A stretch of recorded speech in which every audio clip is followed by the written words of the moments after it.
Bayram günlərində istər avtobusla, istərsə də qatarla bölgələrə səfər edən sərnişinlərin sayında artım müşahidə edilir. Qatarla səfər edənlər arasında Gənclər və İdman naziri Fərid Qayıbovun xanımı da var. Onlar qatarla paytaxtdan Qəbələyə yollanıb.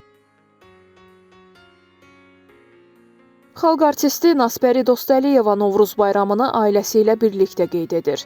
Sənətçi oğlu Əkbər, gəlini Ülkər və nəvələri ilə Tonqal ətrafında çəkilən görüntüləri sosial şəbəkədə paylaşaraq bunları yazıb. Gözümün nuru övladlarım, gözəl analar, kədər sizdən uzaq, sevinc ömrünüzü bəzəsin.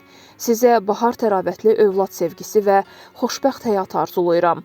Baharımı sizinlə paylaşıb bayramınız mübarək olsun deyirəm.